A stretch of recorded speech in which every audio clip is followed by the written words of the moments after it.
Bueno, aclaremos que esto no es impresión de la Asociación Argentina de Derecho Comparado. Es el éxito arrollador de nuestro invitado que nos ha llevado.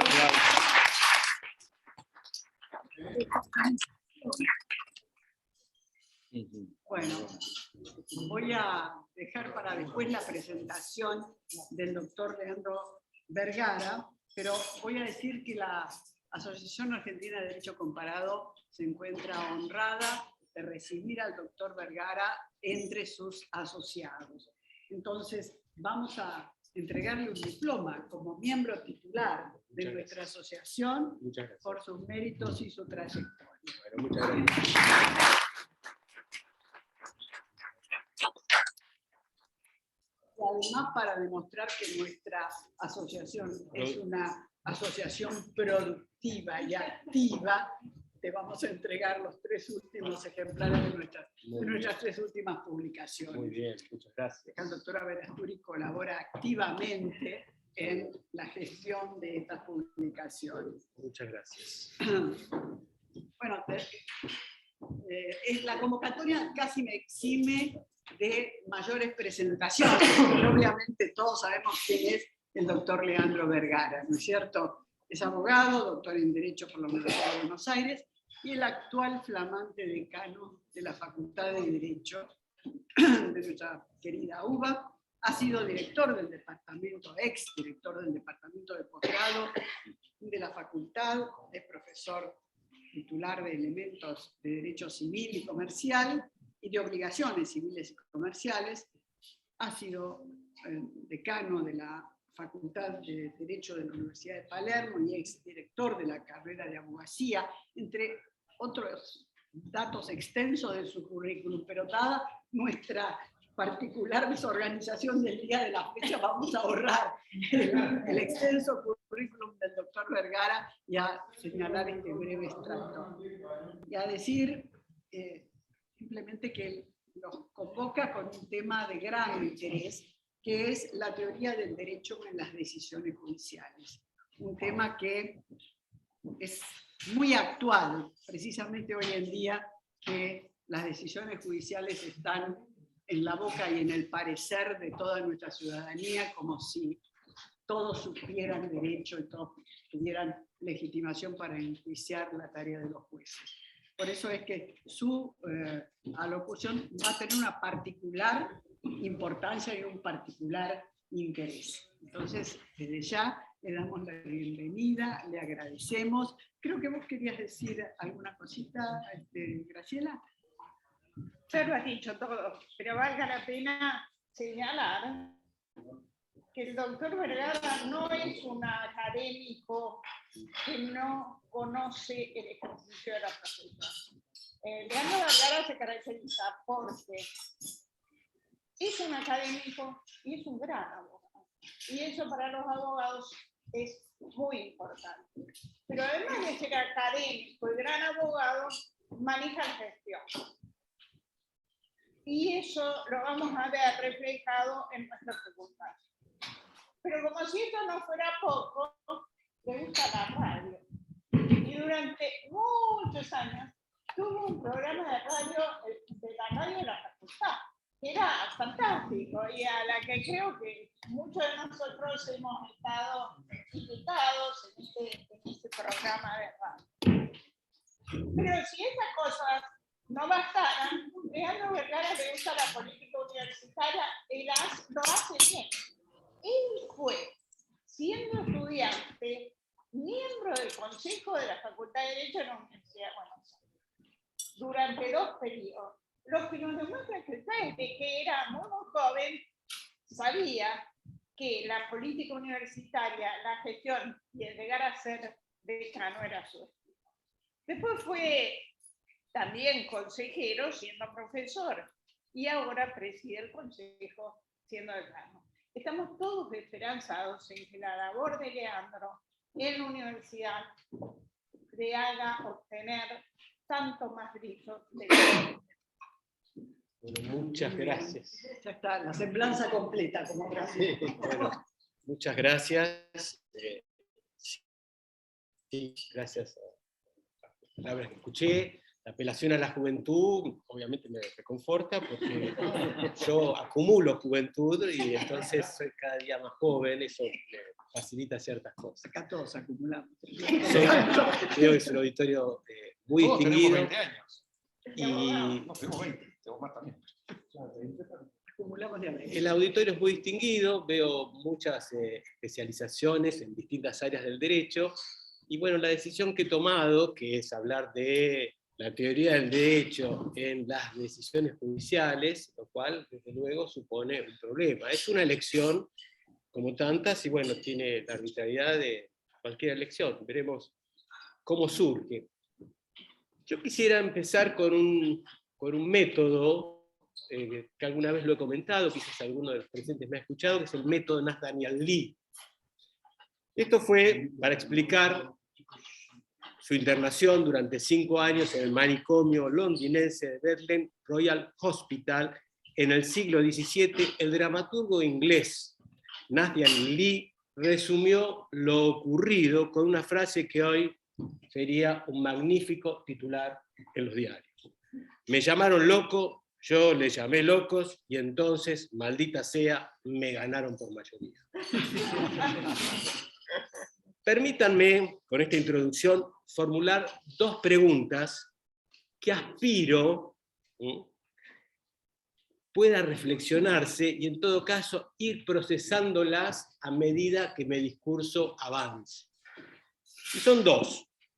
La primera es, ¿con cuál frase se sienten más amigos? ¿El fin justifica los medios o el derecho de uno termina donde comienza el derecho del otro? ¿Con qué frase se sienten más amigos? No respondo. Y la segunda sería, ¿cuál de estas 2 frases, así como las ideas que cada una pueda contener, suelen, de acuerdo a su criterio, ser más utilizadas por las cortes constitucionales cuando hay conflictos de derechos? Bien, las decisiones judiciales suelen contener, como se sabe, criterios. Digamos que tienen en su centro, lo digo así muy rápidamente, razones que justifican o explican el porqué de sus decisiones. A la pregunta de qué se espera de ellas, de las decisiones me refiero, bueno, desde el punto de vista subjetivo, como cualquier abogado, espera, claro, que hagan lugar a su pedido, bien sea para atender a su reclamo cuando se es demandante, o bien sea para obtener su rechazo cuando se es demandado. Ahora bien, desde el punto de vista más neutral, digamos académico, corresponde, por supuesto, esperar algo más. De una decisión judicial se espera que sea fundada en derecho. No obstante, como afirmación, no es gran cosa. Peca de ser demasiado general y por ende simplista. Ello porque depende de qué se entiende por derecho. En cualquier concepción del derecho, bien sea una de corte ius positivista o un naturalista, para mencionar así 2 extremos, se espera, creo yo, mínimamente que la decisión judicial responda a una teoría del derecho que encuadre mínimo en estándares constitucionales. Ello significa que debe haber una ley que sostenga la decisión como una referencia adecuada. Esto supone, a la vez, que aceptemos las premisas elementales del Estado de Derecho Constitucional con división de poderes. En esa línea, las ideas básicas, digamos, mínimas, son la de que el Poder Legislativo crea las leyes y el Poder Judicial las aplica. También se espera, ya como valor adicional, que las decisiones judiciales deben ser previsibles, pues eso, por supuesto, hace a la seguridad jurídica. En este punto, mi tesis es que las decisiones judiciales deben exhibir una teoría del derecho consistente, Como mínimo, una sentencia no puede sostenerse con teorías del derecho contradictorias. Si el fundamento de una parte de la decisión es la ley, incluso si la base de una resolución judicial es la humana e imperfecta ley realizada por los hombres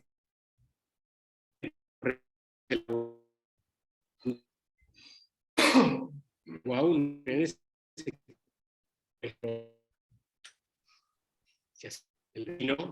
no podría ser de fundamento de otra parte de la misma decisión. Es esperable que una sentencia no presente teorías del derecho incoherentes o contradictorias.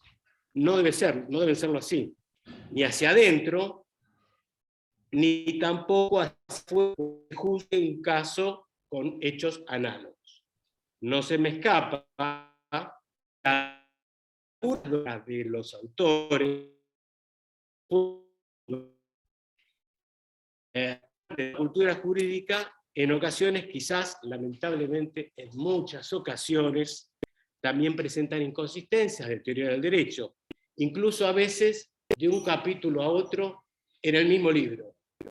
Las decisiones judiciales realizan ineludiblemente la tarea de interpretar. No hay manera de aplicar una ley sin que previamente no se comprenda su alcance y contenido. Incluso una ley clara, muy clara, aún clarísima, fácilmente comprensible, también se interpreta. De allí el equívoco del brocardo latino in claris non fit interpretatio. Debería reemplazarse por in facilis también interpretatio. Todo esto es muy simpático, si se me permite decirlo así. Pero el problema es que el ordenamiento jurídico no es un corpus perfecto, armónico, coherente, que siempre dé lugar a interpretaciones simples. Como toda obra humana, es un terreno con muchas imperfecciones y problemas. El derecho, lo sabemos todos, contiene lagunas, zonas de penumbra, cláusulas de textura abierta, incluso antinomias. Me valdré ahora de la muy conocida y machacada diferencia entre reglas y principios para compartir con ustedes un problema, creo yo, de teoría del derecho. Problema recurrentemente tratado en el derecho comparado y principalmente en las cortes constitucionales, donde se observan muchas tesis llamadas de la razón práctica que se inscriben en lo que se denomina el principialismo o en el no tan claro, relativamente ambiguo, neoconstitucionalismo. Veamos. Como todos saben, suele denominarse reglas aquellas referencias incluidas en la ley o en las disposiciones normativas, bien sea explícita o implícitamente, en donde existe un supuesto de hecho y una consecuencia jurídica clara. Así, las reglas admiten una única medida de cumplimiento. Pueden cumplirse o no cumplirse, es decir, son mandatos definitivos, del todo de nada. La diferencia principal con los principios es la forma en que se resuelven los conflictos. Cuando las reglas son claras y los hechos resultan esclarecidos, rápidamente se configura la aplicación de las reglas. Ahora bien, cuando hay una antinomia, es decir, cuando hay un conflicto normativo de reglas, para la resolución de ese conflicto suelen utilizarse los conocidos métodos tradicionales de la interpretación: especialidad, ley especial deroga la general; jerarquía, ley superior deroga la inferior; y temporalidad, lex posterior deroga la ley anterior. En consecuencia, cuando el conflicto es de reglas, también lo podríamos llamar de normas. Lo digo así. Unas derrotan a las otras. En cambio, cuando se trata de principios, la cosa ya no resulta tan fácil, pues los principios no presentan una consecuencia jurídica clara. Es que los principios se presentan, bueno, al decir de Working, como razones que van en una dirección, o como lo propone Alexi, como mandatos de optimización. En ambas concepciones puede reconocerse una idea maximalista, en la cual los principios deberían realizarse en la mayor medida posible. En consecuencia, como los principios no representan o no se presentan, no presentan un supuesto de hecho claro ni una consecuencia definida, es decir, como no son reglas que disciplinan al caso, los principios aparecen como los grandes ordenadores acerca de cómo se resuelven los conflictos. Tal como lo estoy presentando, podríamos consensuarlo, que los principios tienden a ordenar o marcar el rumbo, aunque no esté clara cuál es la medida. Entonces, cuando no hay reglas, suele decirse que los principios, los que establecen y fundamentan la teoría del derecho y por consecuencia la decisión. Entonces, un problema típico se dice que cuando no hay reglas y al mismo tiempo el conflicto ofrece dos principios que van en sentido contrario, la realización de un principio es incompatible con la realización del otro principio, que va en sentido contrario. En esos casos aparece, ahora sí, la tesis de la ponderación, que ha ganado un predicamento extraordinario en el derecho comparado, en especial con la fórmula de Robert Alexy. La elección del principio ganador se vuelve bastante dramática, porque hay que escoger entre contenidos de máxima importancia. La libertad de expresión versus el honor, la identidad de las personas, la libertad versus la seguridad jurídica versus la vulnerabilidad, la autonomía de la voluntad versus la seguridad del tráfico, etcétera, etcétera.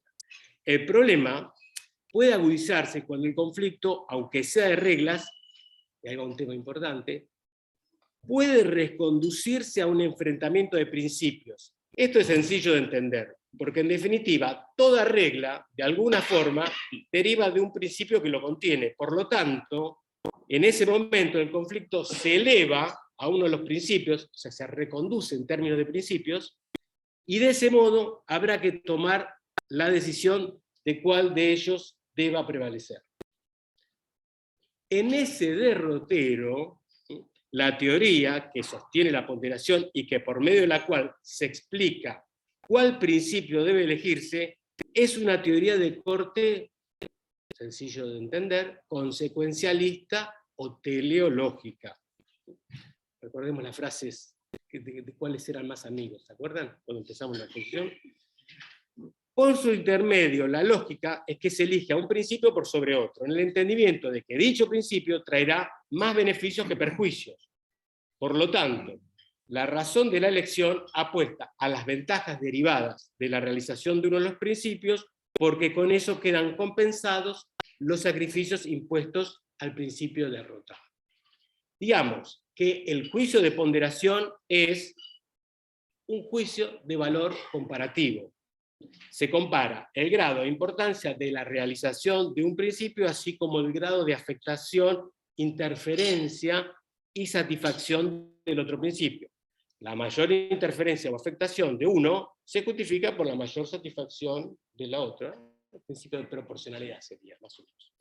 Tal como se ve, se trata de una fórmula económica: costos, beneficios, medios y fines. Problemas. Acá la descripción. Problemas. Primero, no está claro que este mecanismo promueva la estabilidad de las decisiones. Porque lo que hoy son fines, mañana podrían ser medios. En efecto, las decisiones pueden volverse inestables con la consiguiente inseguridad que ello supone. Ni qué decir de la versión más parasitaria de la ponderación, que sería el decisionismo. Hoy decimos blanco, mañana decimos negro, lo que traduce o puede traducirse en una forma o en una suerte patológica de demagogia judicial. De algún modo, este tipo de criterios promueven o delegan al juez o jueza toda decisión. Digamos que hay una sobreestimación de la figura del juez o jueza, que se convierte así en una especie de Hércules o Wonder Woman. Digamos. Juez o jueza, Hércules, Wonder Woman. Sucede que estos superhéroes, por algún motivo, desean ponerse al hombro las injusticias del sistema. A ellos, o ellas, les tocaría, según esta doctrina, establecer cuáles principios deberían realizarse y cuáles deberían sacrificarse. Hay más, una mirada de psicología subjetiva, incluso una que exhiba tintes relativamente egoístas, indicaría, o podría indicar, una cierta comodidad en apoyar esta manera de resolver los conflictos, digo ponderando, ¿no? Una cierta comodidad. Pues, al fin y al cabo, es la manera más cómoda de no quedar atado a ninguna decisión. La comodidad es un aspecto del alma humana. En este sentido, nada más cómodo y tranquilizador que reservarse el derecho de decidir cómo hacerlo, en un sentido racionalmente egoísta, en lugar de estar atado a un criterio previamente establecido. ¿Acaso no hay mayor tranquilidad que contar con la posibilidad de establecer un principio dirimiente caso por caso? Cuidado, no estoy pregonando el opuesto, o sea, aquel criterio que postula la aplicación robotizada de la ley, donde el jueza sería una especie de burócrata sin criterio. El ejemplo paradigmático de esta postura, que con otros argumentos tiene aversión por la interpretación, pudo haber sido la conocida doctrina de la exégesis, que significa escuela. En su peor versión, me refiero a la doctrina que fue creada al calor de la sanción del Código Civil francés de 1804. Aclaro que esta escuela no siempre tuvo un carácter homogéneo, fue más bien un movimiento. Pero, más allá de los matices, uso la referencia de esta escuela para caracterizar incluso injustamente a una corriente de pensamiento que proclamaba la fidelidad ridícula a la letra de la ley. Sucede que los juristas más fundamentalistas de la época veían en el Código Civil francés una construcción perfecta casi geométrica. Bajo esas premisas, la interpretación era visto como una actividad de alto riesgo que haría desviar el texto de la ley. Con ello, en los hechos, sobrevenía una suerte de desobediencia a la autoridad de la ley y a la clase social que la produjo. Esta descripción suele presentarse como un cliché. Ello así, aunque las cosas no siempre tuvieron una dinámica de un automatismo ridículo o de un ritmo insensato. Tipo aquel cartel en el andén de un tren que dice prohibido viajar con perros, como no está prohibido, todo está prohibido, está permitido, el mismo señor aparece acompañado por un oso. La realidad propone siempre un margen de interpretación, lo que da razonablemente muchas posibilidades. Como me resisto a la tentación, voy a recordar una anécdota. O sea, me resisto a todo menos a la tentación, por lo tanto voy a recordar la anécdota. Así era el cuento. Es el del caso para el amigo, expuesto por Michel de Montaigne. En la página 680 de sus antológicos ensayos, cito: he oído hablar de un juez que allí donde encontraba un conflicto difícil entre Bartolo y Baldo, por Bartolo de Saxo-Ferrato y Baldo de Baldi, y alguna materia agitada con muchas contradicciones, ponían en el margen de su libro, comillas, cuestión para el amigo. Es decir, que la verdad estaba tan enmarañada y era tan debatida que una causa así podía favorecer a la parte que se le antojara. Fin de la cita. Luego agrega Montaigne, cito: solo por falta de ingenio y destreza no ponía en todos los sitios cuestión para el amigo. Los abogados y los jueces de nuestro tiempo encuentran en todas las causas suficientes aspectos para acomodarlos a su antojo. Es que es una ciencia tan infinita que depende de la autoridad, depende de tantas autoridades y de opiniones y de un objeto tan arbitrario que es imposible que nos surja una extrema confusión con los juicios. Fin de la cita. La justificación de la ponderación aparece, uno, como la única salida cuando no hay, se dice, cuando no hay reglas que disciplinen el caso. Ante esta situación solo quedaría ponderar, sopesando fines y medios. Y dos, cuando existen dos principios que estén en igualdad de condiciones ejemplo típico, libertad de prensa versus honor o dignidad de la persona, en ambas situaciones se dice, comunis opinio, la ponderación estaría justificada. Sin embargo, existen ciertas patologías asociadas. Siempre será posible, ya lo insinué, reconducir el conflicto de reglas a principios, pues siempre estos contienen niveles de suficiente generalidad respecto de la cual es posible hacer derivar todas las reglas. Por lo tanto, siempre habrá principios que estén jerárquicamente por encima de las reglas. Ello facilitaría y autorizaría a cualquier principio termine derrotando las reglas que de otro modo deberían aplicarse. Y como esos principios están gobernados por una teoría del derecho no necesariamente fundada en la ley, podrían aparecer interpretaciones de teoría crítica o de derecho alternativo, que tenderían naturalmente a gobernar la decisión.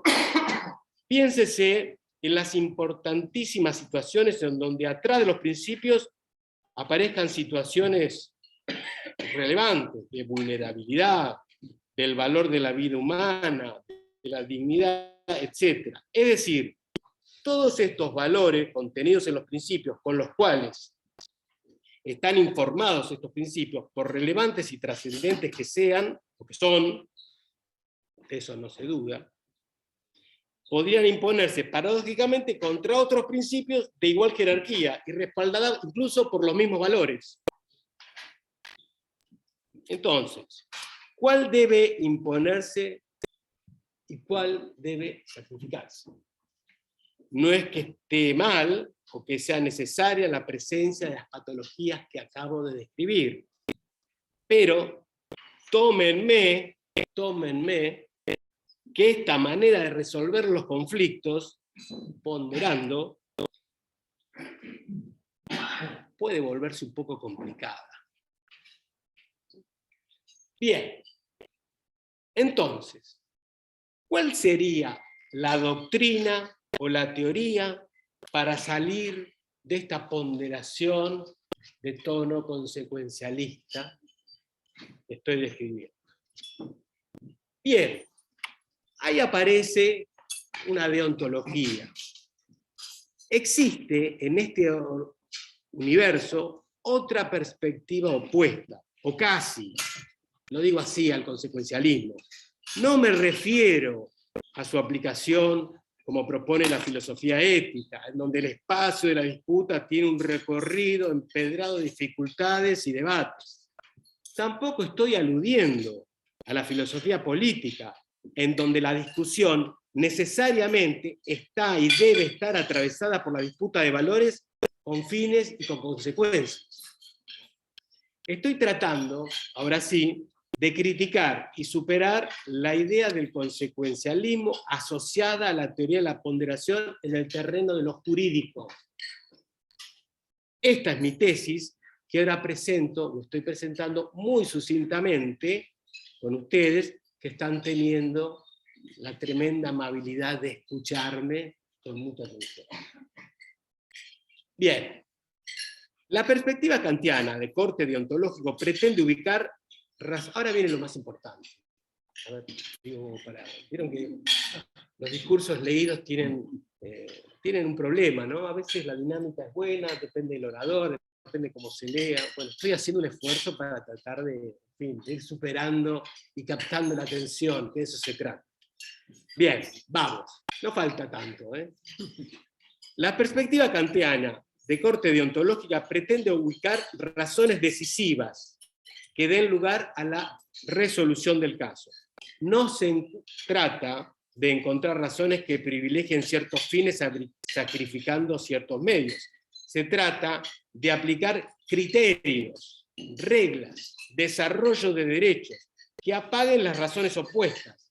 Pero tal aplicación no debe producirse porque su realización produce más beneficios, sino porque contienen razones, como dice Kant, que dominan el campo. Contienen razones que dominan el campo. La metáfora del campo sugiere que aquella razón más débil no ocupa ningún lugar en el campo. Ni buena ni mala, no ocupa un lugar en el campo. La alternativa consiste en encontrar una razón de derecho del principio, Kant dice de la obligación, que argumente contundentemente cómo opera dicho derecho o dicho principio, como una razón decisiva que corresponde aplicar al caso concreto. No se trata, repito, de adecuar medios con fines, sino de aplicar una razón que aplique directamente al supuesto de hecho concreto, sin necesidad de asumir una ambigüedad derivada de posibles razones o soluciones para el caso. En consecuencia, postulo que se trata, ahí va la idea fuerza, de producir un argumento de adecuación que muestre que la decisión se ajusta al caso a la luz de un sistema de derecho propuesto.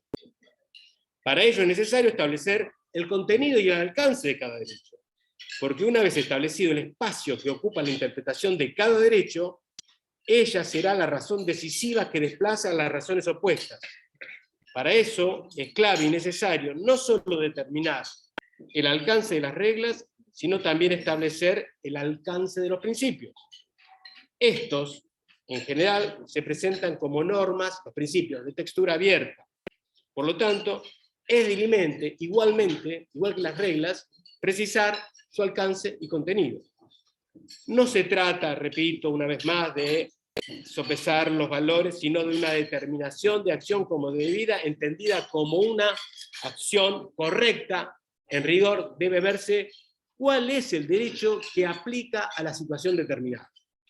De este modo, la razón más fuerte o pesada no vence por imposición infringiendo un sacrificio, sino que simplemente, como decía Kant, domina el campo. La razón más débil no ocupa ningún lugar. Es desplazada, por lo tanto no tiene peso en las circunstancias, ni bueno ni malo. Por esa vía, en rigor, se apagan las razones opuestas. Tesis. Una teoría que explique el alcance, contenido y desarrollo de los derechos facilita su explicación. Si esto se comprende, los supuestos de hecho son más adaptables a los derechos que pretenden realizarse. Aquí cuenta la dogmática y se trata de proponer una interpretación o una buena argumentación que otorgue legitimidad y consenso al resultado alcanzado. Una teoría plausible del desarrollo de los derechos aspira a contar, ahí va una definición, con más reglas que principios. Una teoría plausible, digo, por la sencilla razón de que su aplicación tiene metodológicamente mayor claridad y previsibilidad.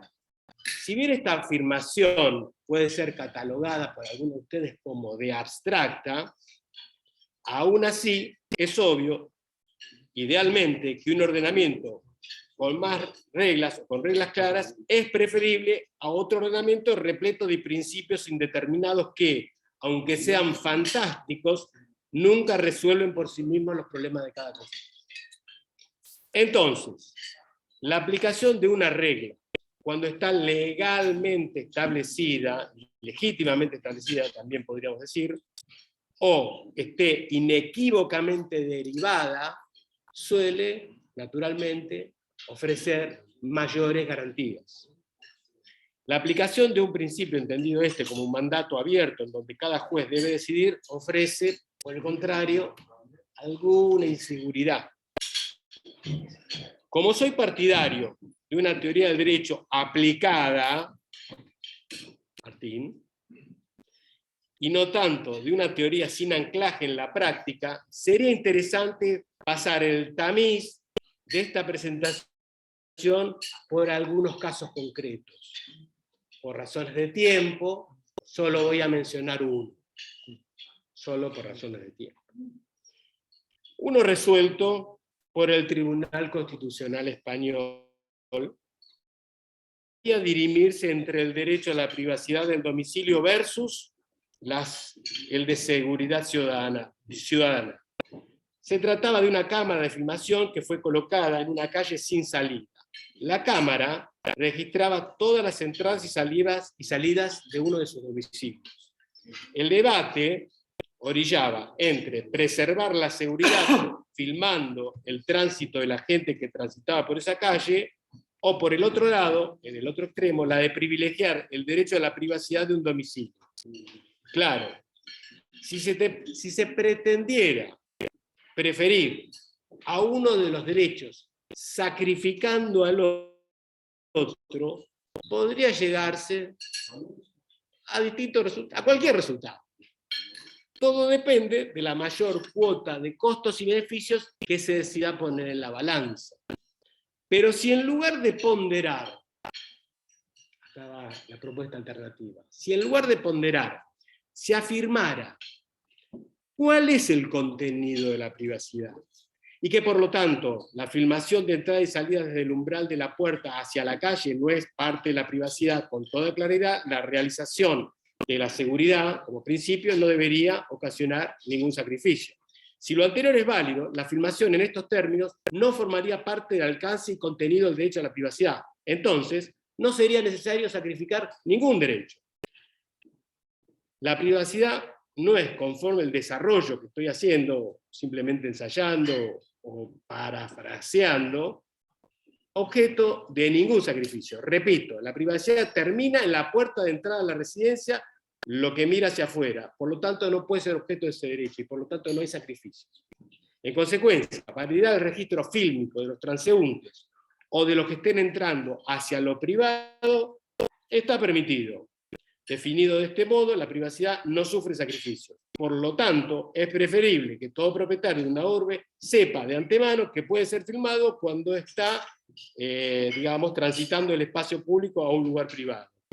Y si eso es así, no hay sacrificio del derecho a la privacidad, no ocupa ningún lugar en el campo, no forma parte ni del contenido del desarrollo de esta idea del derecho a la privacidad en esta ocasión.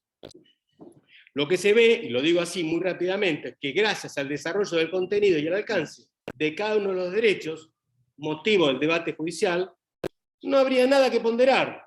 Solo se trata de realizar un derecho sin que sea necesario imponerle un sacrificio al otro. Bueno, ahora sí, para terminar. Recuerdo, y vuelvo a la historia de Nathaniel Lee, relatada al comienzo, en donde la mayoría había decidido la internación del dramaturgo, con el irreflexivo argumento de que existía una mayoría que lo catalogaba de loco. Cuando aparecen estos argumentos supuestamente impuestos sin mucha reflexión, todos los días, en una locura establecida por mayoría o por la fuerza trata de imponerse como si fuera sentido común, mientras que el disenso es una cosa de locos. Hasta que un día, aquella locura, no sé cómo ni de qué forma, ojalá que sea poniéndose a reflexionar sobre alguno de los aspectos que humildemente he ofrecido en este almuerzo tan grato, debería o terminaría desmoronándose.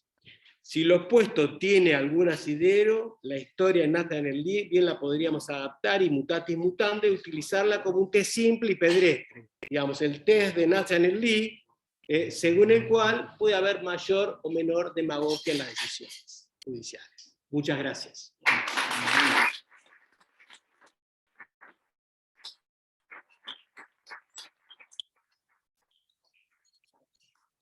Muchas gracias, Leandro. Realmente ha sido una exposición hermosa y desafiante. Estoy seguro de que alguno de nuestros comensales va a aceptar el guante del desafío y va a decir algo. Pero Esperemos.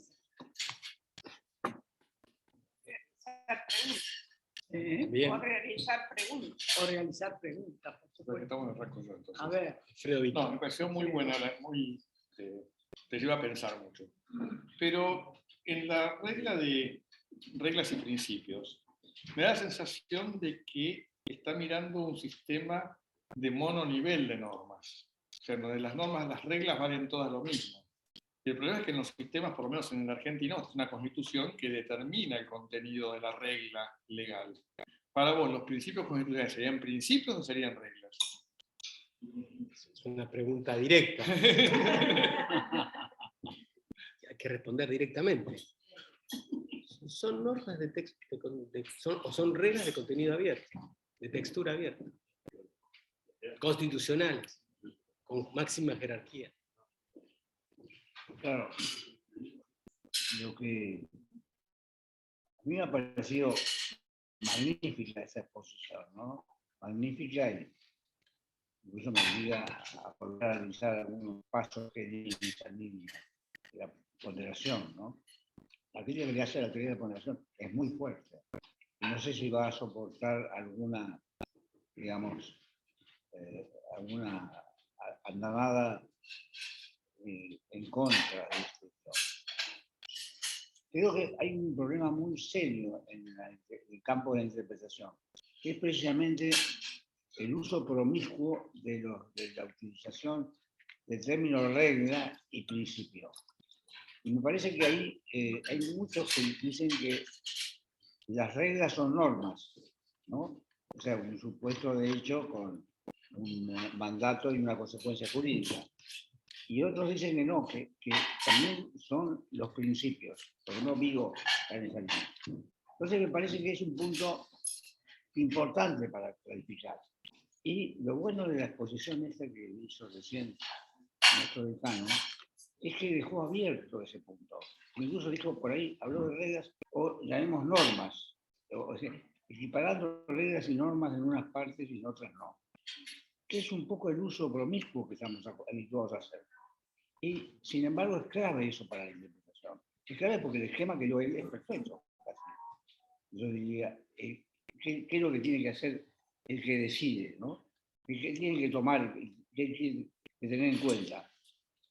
Y un poco dejar de lado esa teoría de la dimensión de peso, que me parece que la ataca implícitamente o explícitamente. No tengo ningún problema en atacarla frontalmente si fuera necesario. Para mí no existe, pero que no tiene ese peso que le asignan ciertos filósofos del derecho. Eso por lo menos yo sostengo. Pero a mí me ha parecido realmente muy ilustrativa, muy inteligente, realmente abre un camino, no para que nos convirtamos todos en kantianos, pero sí a ver qué es lo que hay de cierto en todo eso y qué es lo útil para la sociedad, para la decisión que tomen los jueces, en definitiva. Eso se trata. Muchas gracias. Ahora, un poco esas normas de textura abierta reflejan grandes primeros principios, porque nosotros, en derecho internacional privado, distinguimos muy claramente lo que es, por ejemplo, el orden público interno, que se suele identificar con un orden normativo, y el orden público internacional, que lo identificamos con los grandes primeros principios que informan la legislación de un Estado, y con el cual juegan todos los derechos de los otros Estados que sean principistamente compatibles con esos grandes primeros principios. O sea que en realidad esas reglas de textura abierta son primeros principios, ¿no? Correcto. Allá hay una... Profesor Alfonsín pidió la palabra, ¿no? Perdón, importante.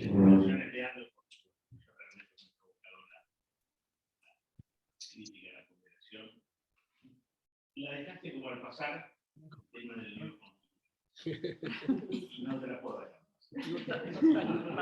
Te diría que esa cuestión a la luz de los argumentos donde pongas un poquitito más el foco en esa cuestión. Bueno, tendríamos que... Yo no sé qué es el neoconstitucionalismo. Bueno, coincidimos. Entonces, a partir de ahí no puedo responder. Es algo que desconozco. No lo entiendo, me parece que es algo... Bueno, parecería que la teoría de la ponderación se inscribe en esta nueva idea del principialismo, de definir todos los derechos y resolver todos los casos con los principios. Como se ve, mi crítica apunta básicamente ahí. Por lo tanto, si los neoconstitucionalistas se apoyan en esas doctrinas, y bueno, claramente no me satisfacen por la inseguridad que producen, por el decisionismo que eventualmente generan. Incluso en este escrito ensayé esta idea, que la verdad que le soy honrado, hace rato que vengo pensándolo, pero la verdad lo escribí ayer, y pensé en esta cosa psicológica interna, la comodidad que supone no estar atado a una decisión. A mí me parece que hay un punto interesante, ¿no? Como el juez, la jueza, en determinado momento, claro, yo si tuviera que tomar decisiones, desde el punto de vista subjetivo, racionalmente egoísta, yo no quiero estar atado a ningún principio. Y eso es lo opuesto al Estado de Derecho con división de poderes y cuál el reparto de funciones. Es lo opuesto, diría que no es lo democrático. Se tocan empanadas. Sí, sí. Señor Leandro, Muchas gracias. Sí, sí, sí. Nada. No hay problema, no hay problema. No, después. Eso es una definición fuerte. Sí, lo es. Acepto que lo es. Me parece que es un buen desafío. Creo que hay que hablar de esto. Digamos, mi lugar, si ustedes quieren, en la Facultad de Derecho, tiene esa intención de poder provocar estos debates. Porque estos debates me parece que, bueno, hay que hacerlos. Doctor Espota, creo que había pedido la palabra. Bueno, Alejandra. Bueno, muchas gracias, decano, es muy interesante, coincido con tu visión del neoconfucianismo. Voy a preguntarte en el marco de estas decisiones que a veces se llaman racionales, lo racional está íntimo en lo que somos. ¿Cómo ve usted la reducción de la inteligencia artificial? Algo anticipó, pero ¿en qué medida o con qué alcance podríamos aceptar como allá entonces en el exégesis? Bueno, yo ensayé ese brocardo latino así, neologísticamente expuesto, ¿no? Con muy fáciles no interpretar. Bueno, quizás la inteligencia artificial nos lleve a que en ultra fáciles, la inteligencia artificial de por medio, no hay que interpretar nada. Quizás es posible, no lo sé, no lo sé. Me cuesta aventurar ideas al respecto, no lo sé. Lo que conozco, y porque en la facultad tenemos unos laboratorios muy interesantes que están estudiando el caso, hay ensayos fantásticos donde el margen de error en algunas decisiones es mínima, es mucho mayor el margen cuando aparece el ser humano. Pero bueno, no tengo mucho más que decir al respecto. Bueno, muchísimas gracias por la exposición. La pregunta es, en esta dicotomía entre consecuencialismo y la posición por usted sostenida, Sí. quería saber si en esta última, en la posición por usted sostenida, hay algún espacio en la construcción de la decisión judicial para que se tengan en cuenta las consecuencias de esa decisión. En un formato similar al del voto al fallo de la Corte en el caso Sarili, donde se tuvo en cuenta, la Corte dice que es necesario ponderar o tener en cuenta las consecuencias de la decisión para analizar la razonabilidad y la adecuación con la sistema a que la norma, en este caso se conoce en este caso de las dos semanas, cuando la mayor no había llegado a cumplir los 18 años. Entonces, no quiero usar la palabra ponderación porque no correspondía en ese momento a la ponderación.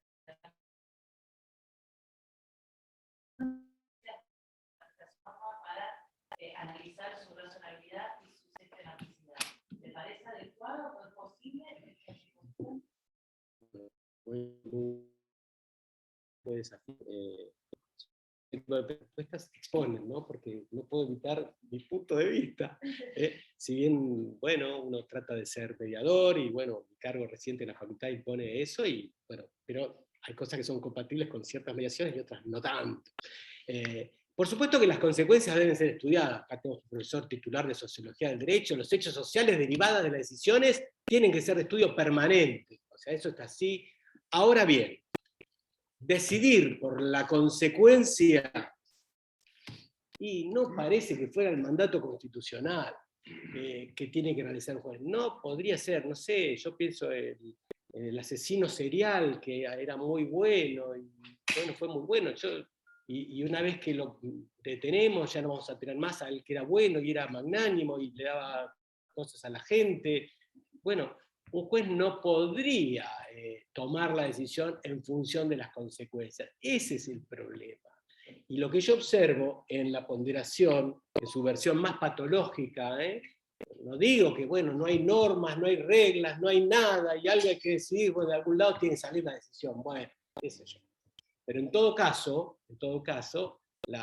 tiene que ser una excepción finísima. En especial, y esta sería también una tesis, es que no creo que no haya derechos por interpretar y desarrollar que puedan dar una explicación que permitan aplicar a los hechos concretos. No lo creo. Solo que ese esfuerzo interpretativo hay que hacerlo, ¿y a quién le corresponde? Bueno, a la jurisprudencia, a la dogmática, a los que estudian, y hay desarrollo. A ver, acá hay muchos constitucionalistas, lo cual me agrada. Hay profesores de derecho de familia, traje un par de lecturas, pero omití el caso por lo polémicos que resultan. Quizás en un segundo o tercer almuerzo me anime, lo tengo escrito, pero me volví tímido, porque los ejemplos de familia son siempre muy, muy intensos. Decía que el caso Campillay, los parámetros de Campillay que todos los constitucionalistas y la mayoría de los profesores conocen, finalmente son reglas derivadas de una interpretación de la libertad de prensa. O sea, el principio general de libertad de prensa, pero eso no impidió que se desarrollaran reglas bastante claras de qué se puede decir y qué no se puede decir y cuáles son las consecuencias. ¿Se pueden mejorar las reglas de Campillay? Sí, no tengo duda, claro que sí. Pero de momento tenemos reglas derivadas de principios más abiertos y abstractos. Por lo tanto, eso es perfectamente compatible con mi tesis de que la ponderación no sería, digamos, una manera adecuada para presentar los conflictos. Como esta es una reunión de derecho comparado, quiero contarles que yo elegí este tema porque en todo el derecho comparado lo que se viene imponiendo es esta tesis de la ponderación. Y si bien resuelven los casos, lo harán bien, lo harán mal, finalmente la decisión final es la decisión final, el soporte argumental de la ponderación no termina de explicar cuál es el desarrollo del derecho, cómo se aplica, cómo se interpreta. Y eso me impide en el futuro decidir de la misma manera. Gracias. Como vos sabés, Leandro, en el ámbito del derecho de familia y las decisiones del derecho de familia, la teoría de la ponderación y el aplicar los principios por sobre las normas, hoy está. Sí. Y vos acabas de mencionar de cómo se aplica. También hablaste de la legislación. Ahora, desde tu función nueva, yo quiero preguntarte cómo enseñar el derecho para que esta teoría de los principios o de la ponderación que van inculcando los jóvenes desde el primer año de la facultad hasta el último de la maestría, no junta. Sí, claro. Porque es todos los jueces. Sí. Claro. Bueno, esta es una tremenda pregunta y absolutamente desafiante para el rol que ocupo. Todos los presentes, si los veo bien, son o han sido profesores de Derecho de nuestra facultad. Por lo tanto, esta es una pregunta muy comprometedora y que a todos nos llega de una o de otra manera. El ámbito de la facultad es un ámbito plural, donde claramente, naturalmente, deben obligadamente a poder exponer todas las posturas. Ahora bien, un ejercicio de mínima honestidad tiene que decir que hay contenidos mínimos. Vean ustedes, la vez pasada un profesor, bien muy conocido, nos cuenta que su hija estaba cursando contratos. Y la primera clase de contratos, el profesor, historia que yo ya conocía, además yo tenía un profesor, amigo, que decía, bueno, escribía, le encantaba tomar una virome y en un papel en blanco escribía contrato. Entonces pasaba el papel por todos los alumnos y le preguntaban, ¿qué es esto? Un contrato, un contrato, un contrato. Les terminaba la exposición, agarraba el papel y decía, ¡trum! No, esto no es un contrato, esto es un papel. El contrato es otra cosa que está ahí más allá, no sé dónde, etc.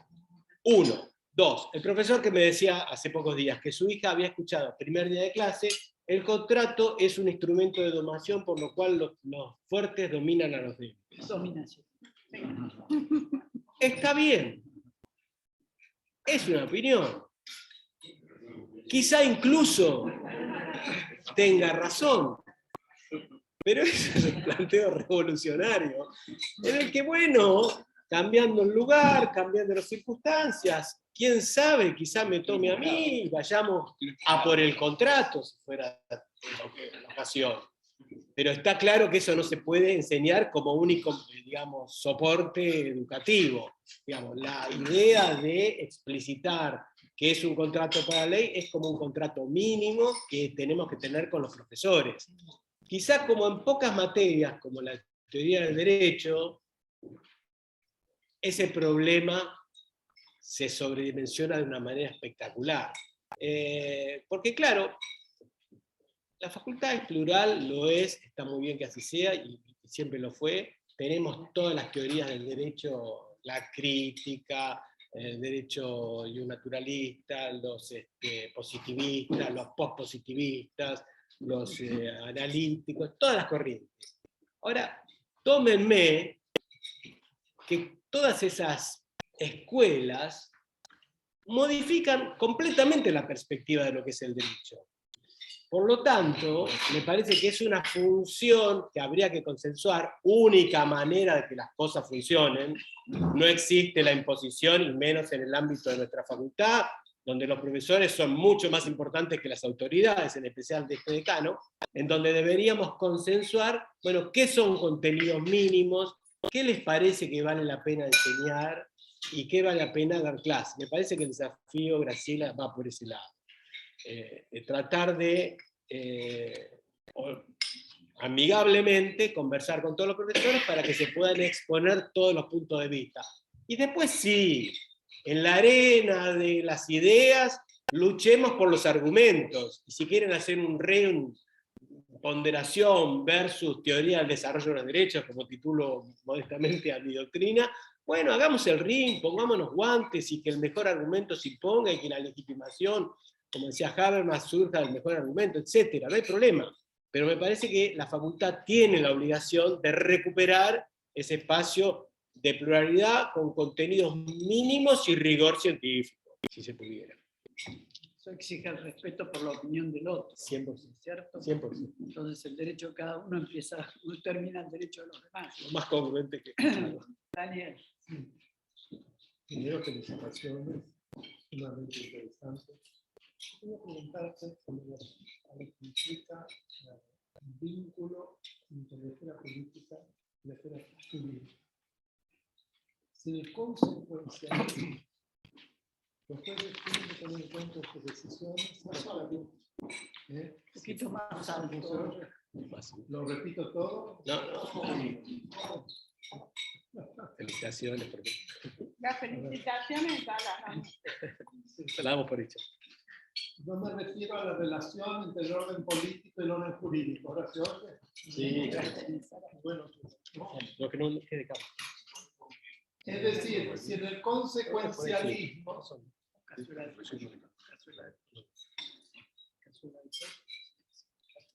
Perdón, Daniel. sí, repito todo. ¿Querés No, que no. te demos el micrófono? Sí, porque Sí. me voy a quedar. Está complicado. Ahora sí.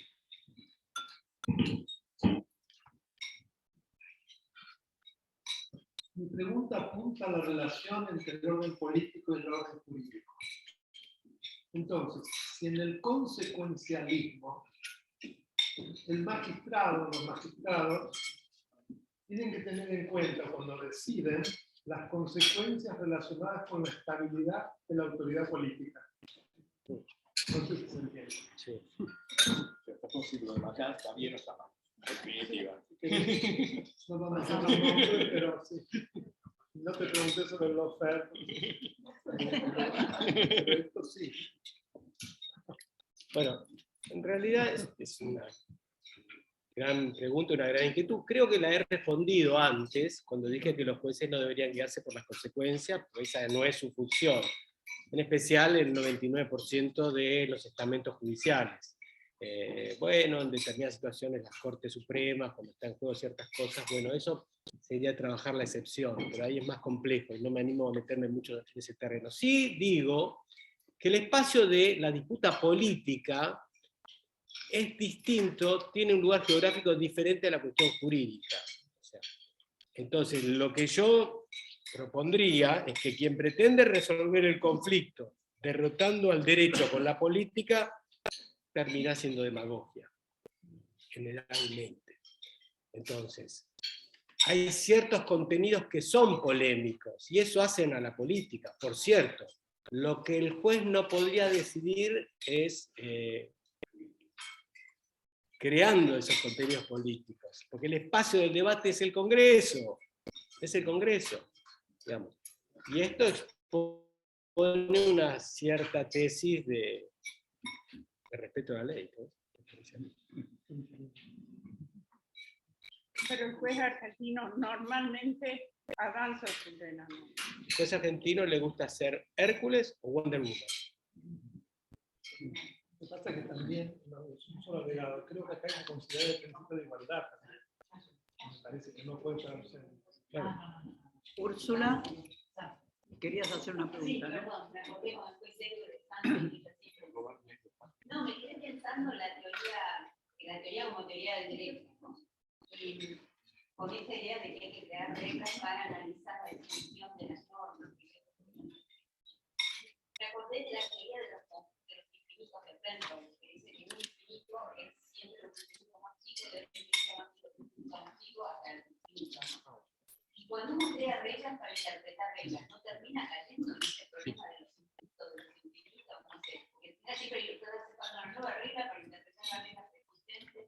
Mientras no dé vueltas y se maree y caiga, digamos, por esa razón, no. Esa sería la posible respuesta. No debería marearse. No, sí, claro. Bueno, todo tiene su versión patológica. Pero como mínimo tenemos las reglas de las leyes, los códigos. Mínimo. A mí me gustaría escuchar lo que opina Martín de todo esto. Porque Martín, además de profesor de filosofía, es y ha sido un gran juez. Después de Carlos Lejano, la primera tarea. Yo creo que Leandro estaría de acuerdo. Sí, que una vez hemos identificado los derechos y una vez que hemos identificado que esos derechos están en conflicto, y una vez que hemos decidido que cosas que tenemos que combinar y evitar, entonces, esa cooperación, Tomando en cuenta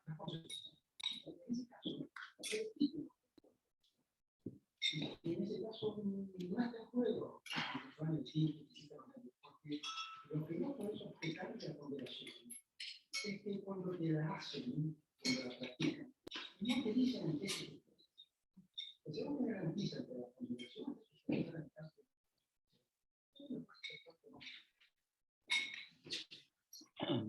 bueno, es difícil, ¿no? Escuchar a las personas que yo más quiero y respeto y admiro que diga algo en el que me cuesta estar completamente de acuerdo. Me parece que, Martín, una afirmación de esa naturaleza está bien, pero, a ver, diferenciemos. Tener en cuenta las consecuencias existen, eso es inevitable y son de estudio y son sociológicamente objeto de estudio. Ahora bien, yo desde luego estoy hablando de las patologías, que es decidir por las consecuencias. Y eso en el plano de la filosofía del derecho, a mí me cuesta aceptarla como idea general. Me cuesta aceptarla. Digamos, no es amigable con una tesis, digamos, de corte positivista, legalista, normal, diría yo, me cuesta. Porque no es el diseño institucional que tenemos. No forma parte del diseño, sin perjuicio de que habrá algún caso por ahí excepcional, etc. Pero yo estoy hablando de generalidades. Me cuesta mucho pensar en las consecuencias. Estoy hablando de filosofía del derecho, jurídica, no estoy hablando de la filosofía ética, en donde claramente vos sos un militante de cierto consecuencialismo y yo en eso estoy 100% de acuerdo. También puedo serlo incluso en la política. La política, el consecuencialismo es esencial para el diseño de las normas, para la creación de las normas. No hay manera de pensar en la creación de normas si no es por las consecuencias, digamos, si no es una estupidez. Es como, digamos, hay que ser buenos y por ser buenos decidimos legislar de esa manera. Ahora, en el plano jurídico, en el plano judicial, que por definición es conservador. ¿Por qué es conservador? Porque tiene que decidir en base a leyes creadas con anterioridad, en base a criterios que le preceden. Bueno, en ese plano, bueno, las consecuencias, bueno, no parece que fuera el rol dirigido a los jueces, para que se hagan cargo de esas consecuencias. Ahí hay otra Yo pregunta. quisiera agregar, bueno, A ver, ahí tiene la palabra. Gracias.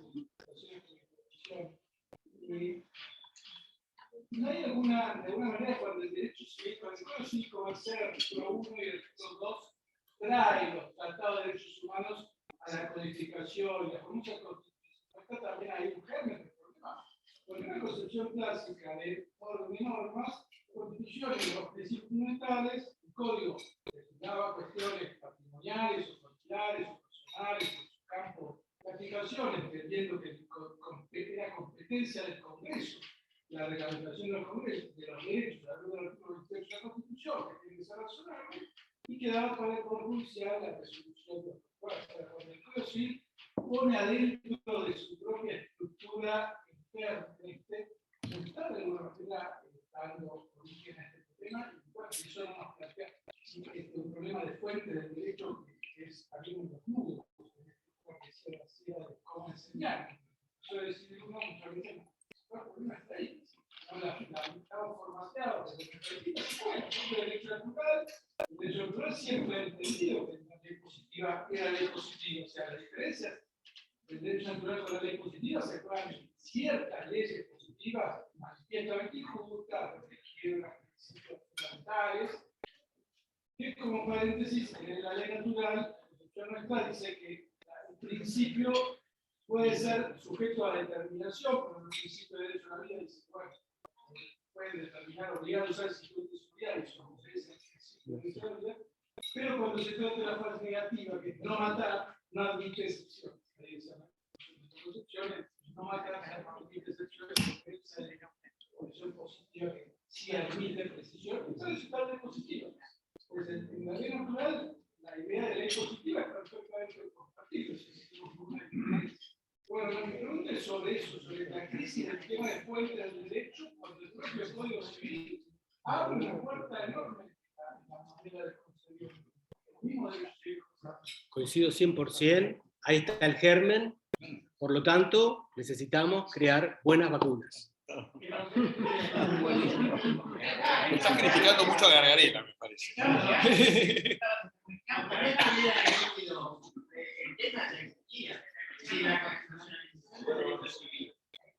La vigencia superior de los tratados por la ley ya existía antes del artículo 1. Que el artículo 1 y el artículo 2 no son buenos, coincido. Por ejemplo, no menciona los principios generales del derecho dentro de la fuente del derecho privado. Y omitió por una jurisprudencia que estaba en el artículo 7. No sabe por qué, etc. Pero lo cierto es que me parece que el tema existe, aunque no esté en el artículo 1. Me parece que es un tema que hace a la configuración justamente de la fuente del derecho que puede tener en cuenta, como hizo resolver. Siempre van a ser la Constitución, los tratados, los principios generales del derecho, la ley. Si esto me parece que y en el ejemplo que vos viste, no puede ser intervenir, pero me dio pie de lo de titular. El ejemplo que vos viste del derecho a la privacidad y el derecho a la seguridad. Claro, el derecho a la privacidad no está en el campo, porque en qué caso en concreto el derecho a la privacidad no está. Pero si la Cámara enfocara al zaguán de la casa, Otra cosa. ahí es otro tema. Correcto. Ahí hay dos derechos. Que ¿cómo se resuelve el conflicto? Si no es con la moderación.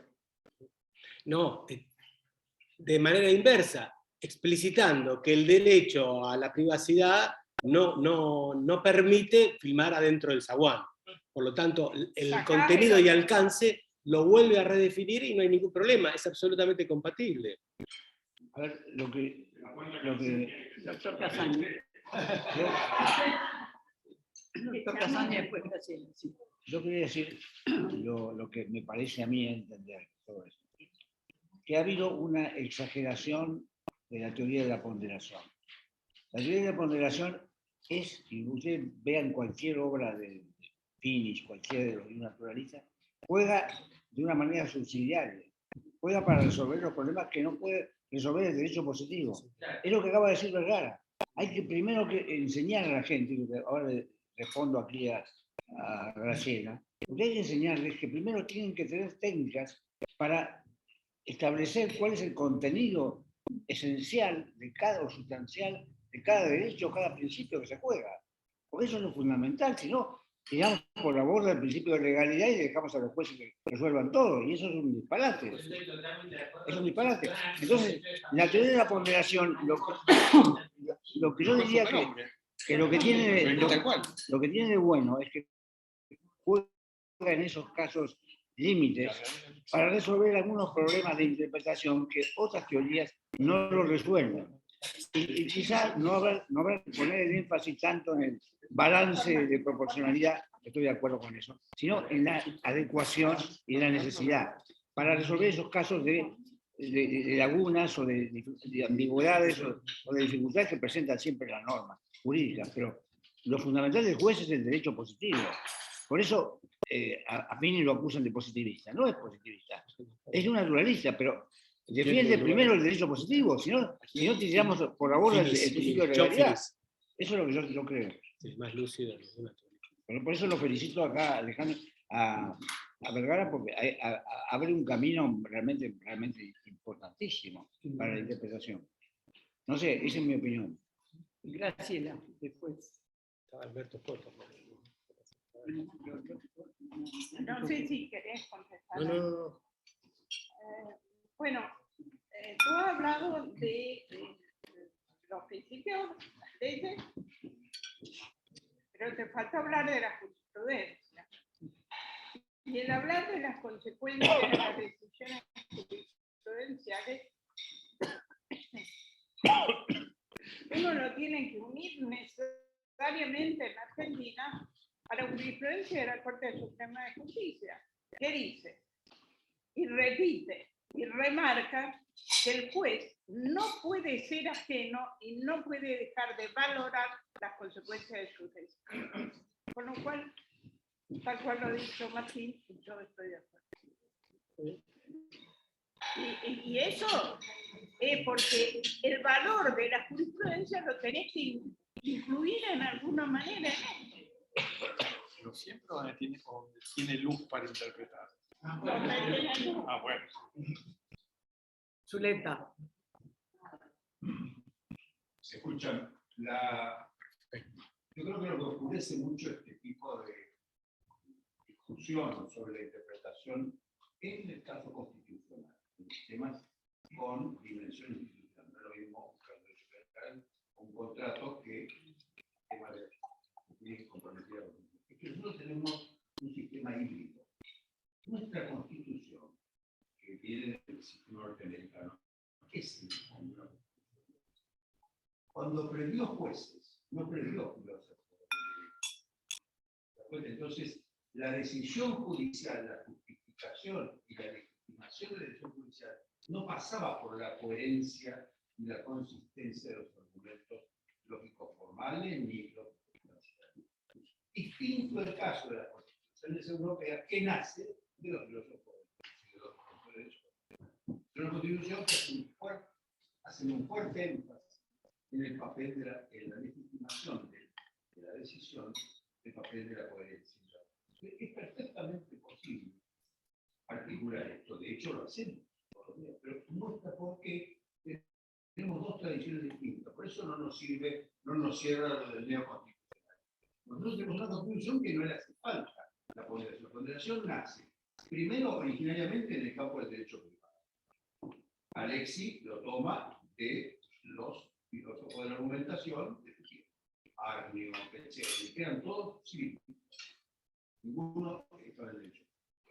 Y arma esta cuestión que en realidad me parece a mí que en la tradición constitucional no tiene soluciones mucho más fáciles, más directas. Nosotros estamos más vinculados a la forma de legitimizar los casos. Entonces, en concreto hoy, el cambio que hay en la sociedad es cada vez a una mayor existencia mayor exigencia de legitimación por la vía, llámenle consecuencia, por la vía institucional. Es decir, las decisiones judiciales se legitiman en la medida que la gente y el poder político y las partes y todas las partes del conflicto estiman que es una solución correcta, en el sentido que ajusta diversos intereses que son políticos.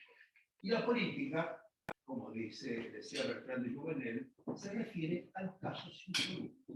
La política funciona ante cuestiones insolubles, que no tienen solución, que no la resolvemos.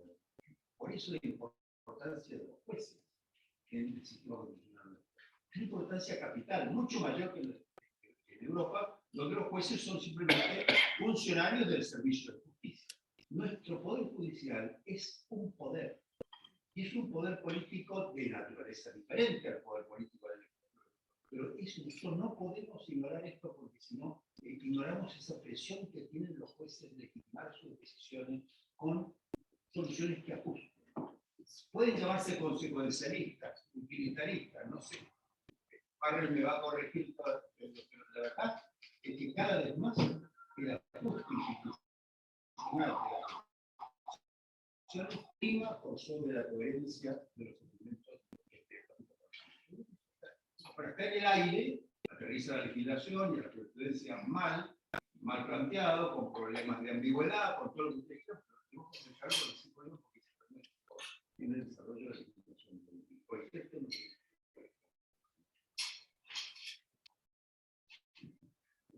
¿tiene que considerar las consecuencias sociales de la decisión que toma? Institucional. Puede ser que sea contra la tendencia social. Porque no es que tenga que estar de acuerdo con la expectativa social, tiene que estar con qué es lo que consolida el sistema, qué es lo que lo fortifica, qué es lo que lo hace viable. La norma dice muchas cosas, son distintas, a veces son contradictorias.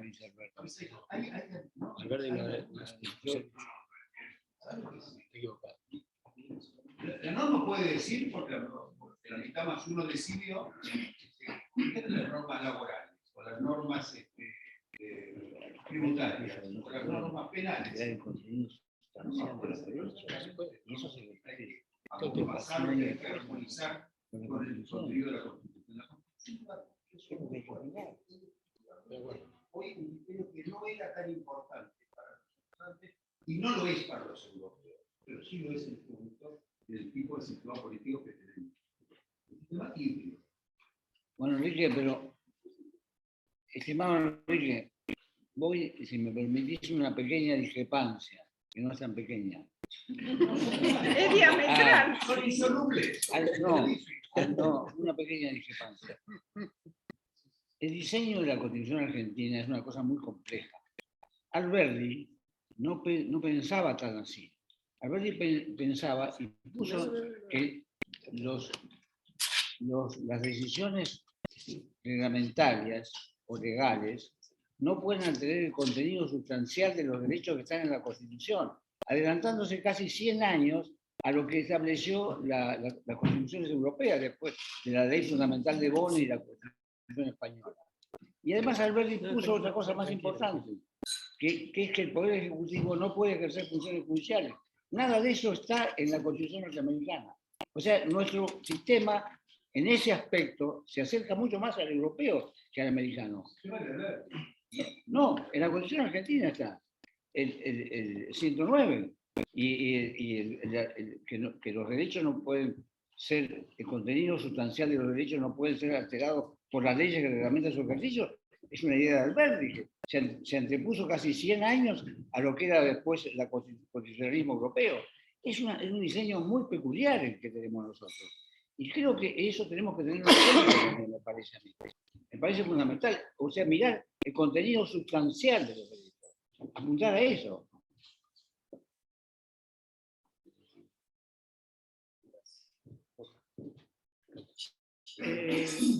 Alberto Jota se fue. Había pedido la palabra, después dijo que no.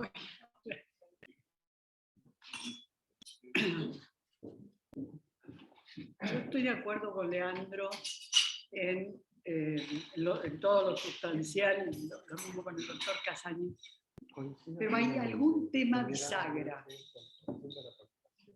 Por ejemplo, un tema bisagra que a mí me interpela ha sido el de la indexación.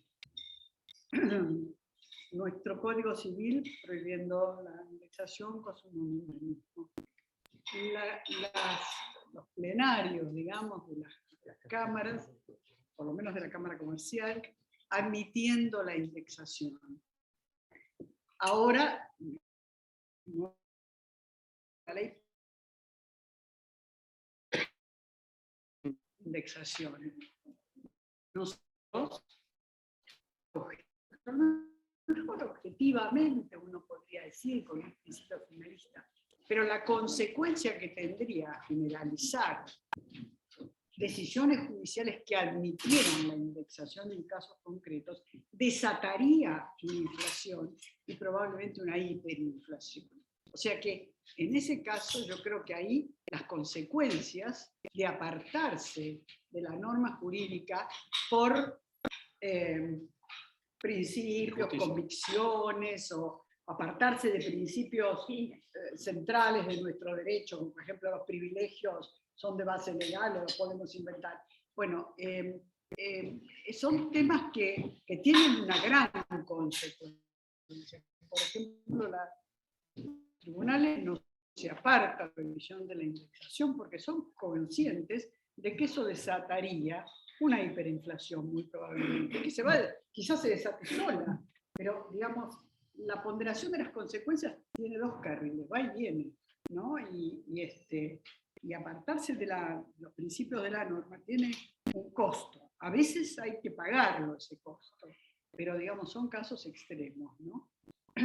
Lo mismo, bueno, 2001, crisis del 2001, que uno se encerró, yo por lo menos me encerré en una feria para preguntar qué es el derecho, porque podemos apartarnos del derecho para... O sea, realmente las consecuencias, pensar en solo las consecuencias, y con una valoración que muchas veces es subjetiva y muchas veces es ideológica, tiene consecuencias muy riesgosas, ¿no? Por eso es que la teoría tiene que ser muy rigurosa en este punto, me parece. Alberto, perdón, sabíamos que habías pedido la palabra.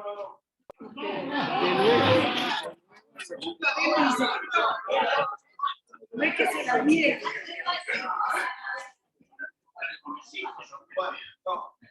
Yo creo que en cierta medida lo que tiene que ver con el derecho constitucional habría que volver a una visión ortodoxa. Y acá hay un concepto que es de las cuestiones políticas que ha caído en desuso, o que va de malintencionado y ni siquiera se atreve a invocarlo como decisión judicial o como argumentación en el marco respecto, ya sea acto de demandada. Y entiendo que esto implica, primero, una valoración que es la siguiente. No es lo mismo aplicar la doctrina de las cuestiones políticas estando por una ley, un decreto o un acto administrativo de alcance general. ¿Por qué? Porque la base de legitimación del sistema, de arriba para abajo, hace que la ley sea fruto de un consenso superior, un parte de arraigambre democrático, el que carece, por ejemplo, un acto administrativo dictado por un funcionario administrativo de segundo nivel jerárquico. Entonces, si nosotros volviéramos tal vez a una decisión ortodoxa, allá les aplica el decisionismo con la ponderación, tendríamos resueltos muchos problemas que ni siquiera serían materia de tratamiento en sede judicial. Y con esto yo no quiero poder derechos y quiero retasear la jurisdicción, primero la constitucional. Pero nuestro sistema no está llamado a que todo conflicto habido ni todo conflicto por haber sea resuelto ante un tribunal de justicia. Hay mucho conflicto habido por haber que no tiene por qué, conforme a la ortodoxia constitucional, ser llevado ante tribunales de justicia. Bueno, esto es lo que quería decir. Gracias. ¿Está bien?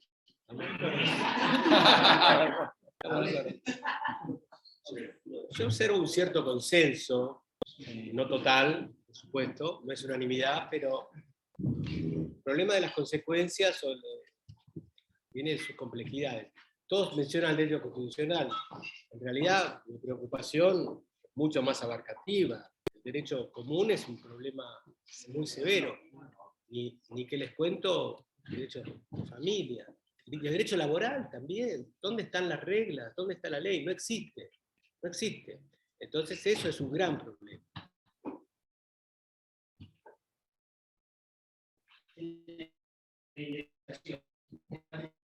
Claro.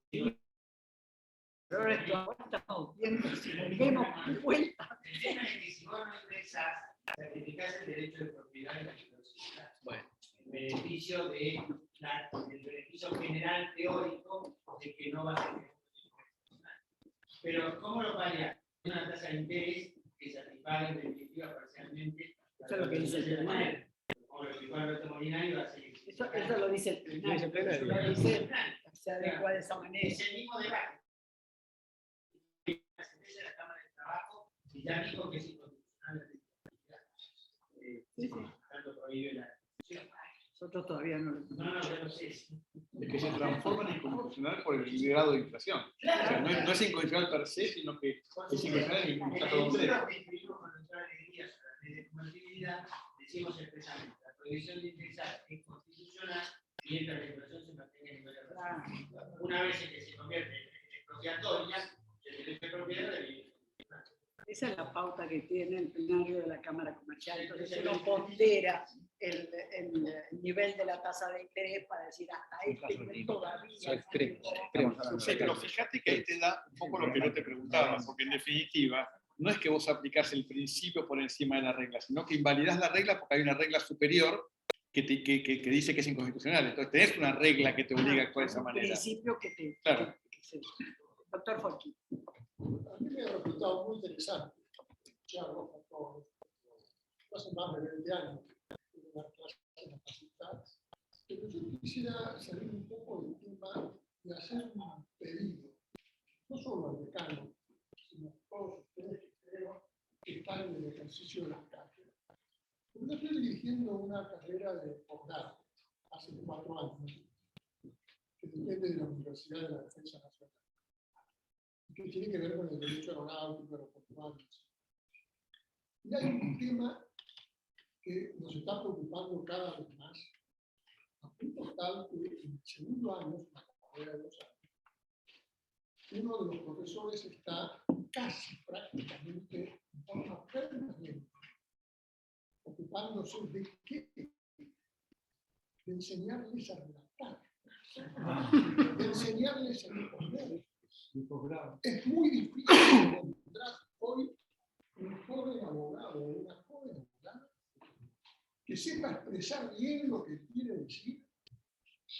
Que el otro día escuché por televisión un profesor de Derecho Constitucional que decía, cabería, no cabría. Hay cosas que yo no sé si hay dentro del reglamento de la facultad, porque nunca me preocupé por estos temas, pero realmente nos preocupa las horas que tenemos entre manos, porque este es un síntoma de una generalidad. No tendría la facultad, pregunto, no estoy, alguna media, alguna forma de obligar a que el abogado no se pueda decidir si no sabe redactar una sentencia, un artículo, si no sabe exponer una clase ante profesores conocidos. Acuérdense que en Italia reciben el diploma, pero no pasan automáticamente a ser una profesora. Entonces, quería hacer esta reflexión porque me parece que estamos produciendo, digamos, abogados con un muy bajo nivel de expresión y de redacción. Más grave, Mario, carecen de pensamiento abstracto. Bueno, No son capaces de seguir un pensamiento en abstracto. Con lo cual hay una pregunta en esta gestión que comenzás. ¿Van a encarar algún sistema de remodelación del plan de estudio?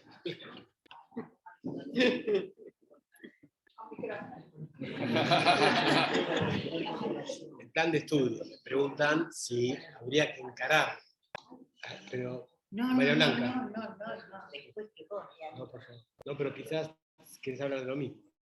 No del plan de estudio, pero sí la reflexión del doctor Folky me obliga a comentar que quienes trabajamos preparando a los alumnos para las competencias internacionales, en mi caso, junto con el profesor Guillermo Argerich, desde hace 15 años entrenamos el equipo de la Universidad de Buenos Aires que participa en la competencia internacional de arbitraje comercial, que está organizada por la Universidad de Buenos Aires, es decir, por nuestra facultad, y por la Universidad del Rosario de Bogotá. Ayer nuestro equipo de la UBA ganó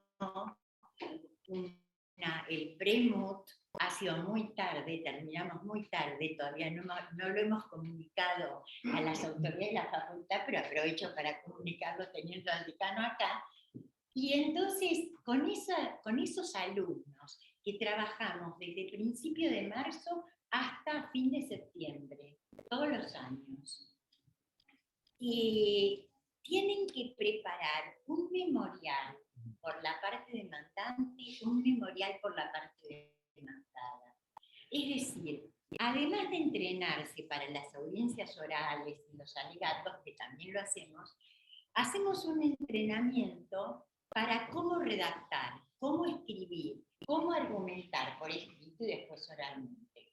Bueno, para que esto no sea elitista y trabajar solamente con los que luego son seleccionados, hacemos dentro de una materia de ciclo profesional, lo conocemos como CPO, y hacemos una materia de arbitraje comercial donde ya trabajamos con eso, y ahí se pueden anotar 30 alumnos, 40. Luego, por supuesto, los mejores son los que quedan seleccionados, ya se sabe, no pueden todos ir a competir. Pero esto lo venimos haciendo hace 15 años, y realmente es muy efectivo. Gracias, María Blanca. No, por favor. Su comentario me sirve para contarles mi visión. Mi visión es que la facultad es muy grande, y así como tenemos problemas elementales, básicos, convivimos también con estudiantes excepcionales de una calidad, de una formación. Son, no sé, aviones a chorros, tremendos. O sea, la facultad tiene eso. Eso es lo fantástico de nuestra universidad. Yo les diría que hay, no sé, 500, 600, 800 alumnos brillantes, magníficos. Y eso también está, digamos, esa es la peculiaridad de la Universidad de Buenos Aires, que convivimos las dos cosas. Hay que trabajar, por supuesto, en el debe, no en el haber. Pero el haber también no está mal mencionarlo, porque también existe.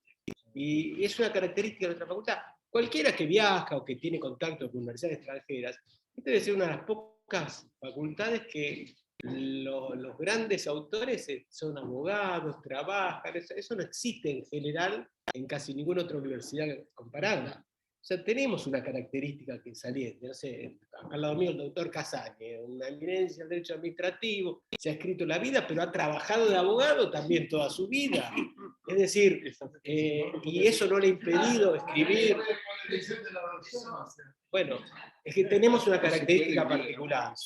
Evidentemente es así, es una nota que hay que... gracias, María Blanca, porque también existe eso. Deberíamos igualmente, parte del debe, digamos, ese es un desafío que me gustaría completar, proyectar o trasladar esas de las competencias de derecho internacional, público, privado, etcétera, a todas las áreas del derecho, y que tengamos competencia en el derecho de familia, en la responsabilidad civil, qué sé yo, en todas las materias. Me parece que eso es lo que podría completar.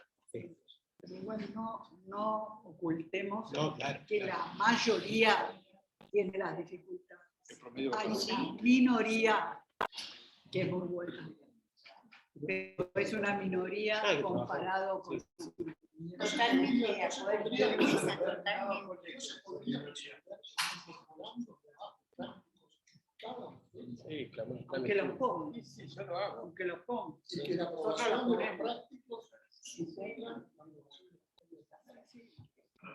Eso es una buena idea, Sí, generalizar el reglamento. Sí. ¿Cómo va a cambiar la Constitución? Más o menos? Acá tenés 3 consejeros. Sí.